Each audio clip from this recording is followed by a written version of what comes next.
வணக்கம். இன்னைக்கு நாம ஒரு முக்கியமான விஷயத்தை பத்தி பார்க்க போறோம். Open API specification.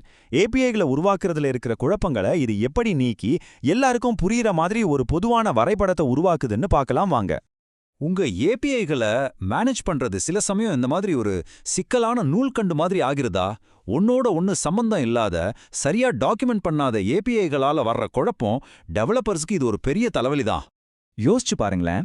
இந்த எல்லா குழப்பத்துக்கும் நடுவுல ஒரே ஒரு பிளான், எல்லாருக்கும் புரியுற மாதிரி ஒரு ஸ்டாண்டர்டான ப்ளூ பிரிண்ட் இருந்தா எப்படி இருக்கும்?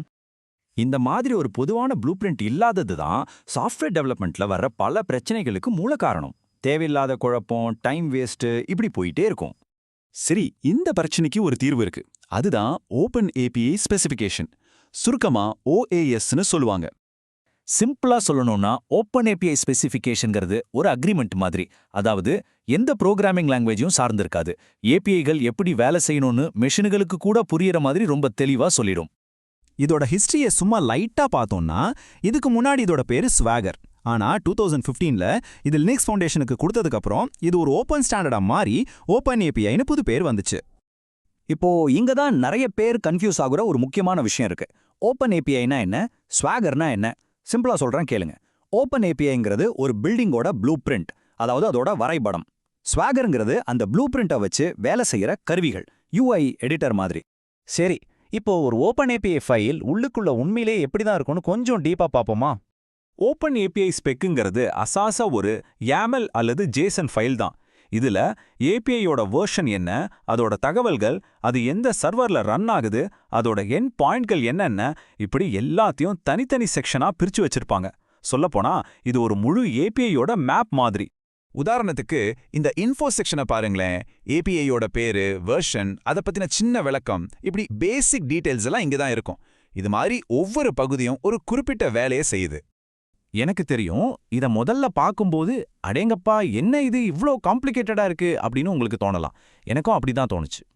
ஆனா கொஞ்சம் பொறுங்க. பார்க்கறதுக்கு சிக்கலா இருக்கிற இந்த கோடைய எவ்வளோ பவர்ஃபுல்லான, யூஸ்ஃபுல்லான ஒரு விஷயமா மாத்த போறோம்னு பாருங்க. ஒரு மேஜிக் மாதிரி இருக்கும். ஏன்னா இந்த கோடோட உண்மையான பவரே அதுல இல்ல. அதை வச்சு என்னவெல்லாம் உருவாக்க முடியுங்கிறதுல தான் இருக்கு. இதோ பாருங்க, அந்த காம்ப்ளிகேட்டடான YAML ஃபைல்ல இருந்து இப்படி ஒரு நீட்டான இன்டராக்டிவான டாக்குமெண்டேஷனை ஆட்டோமேட்டிக்கா ஜெனரேட் பண்ண முடியும். இதுதான் ஓப்பன் ஏபிஐயோட மிகப்பெரிய ப்ளஸ் பாயிண்ட். ஆனா ஓப்பன் ஏபிஐயோட பயன்கள் வெறும் டாக்குமெண்டேஷன் உருவாக்குறதோட நின்னுடாது, அதுக்கும் மேல நிறைய இருக்கு. இந்த ஸ்பெக் ஒரு ஏபிஐயோட முழு லைஃப் சைக்கிளுக்கும் ஒரு அடித்தளமா இருக்கு. அதாவது டிசைன் பண்றதுல இருந்து ஆரம்பிச்சு டெஸ்ட் பண்றது வரைக்கும் எல்லாத்துக்கும் இதுதான் பேஸ். இதை வச்சுக்கிட்டு server side code, client side code ரெண்டையுமே ஆட்டோமேட்டிக்கா உருவாக்க முடியும். டெஸ்டிங்கையும் ரொம்ப ஈஸியா ஆட்டோமேட் பண்ணிடலாம். இதனால என்ன நன்மைனா, ஒரு டீம்ல இருக்கிற product managers, technical writers, engineers எல்லாருமே ஒரே பிளானை பார்த்து தான் வேலை செய்வாங்க. எந்த கன்ஃபியூஷனும் வராது. இதை தான் சிங்கிள் சோர்ஸ் ஆஃப் ட்ரூத்னு சொல்லுவாங்க. சுருக்கமா சொல்லணும்னா, ஓப்பன் ஏஐ உங்க வேலையை ரொம்ப சுலபமாக்கும், உங்க நேரத்தை மிச்சப்படுத்தும். நீங்க எந்த டெக்னாலஜி யூஸ் பண்ணாலும் சரி, இது எல்லாத்துலயும் வேலை செய்யும். டெஸ்டிங்கை ஆட்டோமேட் பண்றதுல இருந்து கோட் ஜெனரேட் பண்றது வரைக்கும் உங்க டெவலப்மெண்ட் ப்ராசஸை அடுத்த லெவலுக்கு கொண்டு போகும். சரி, இப்போ கடைசியா உங்ககிட்ட ஒரு கேள்வி. இந்த மாதிரி எல்லாருக்கும் பொதுவான ஒரே ஒரு ப்ளூ பிரிண்ட்டை ஃபாலோ பண்ற இந்த முறை தான் சாஃப்ட்வேர் டெவலப்மெண்ட்டோட ஃபியூச்சரா இருக்கும்னு நீங்க நினைக்கிறீங்களா? யோசிச்சு பாருங்க.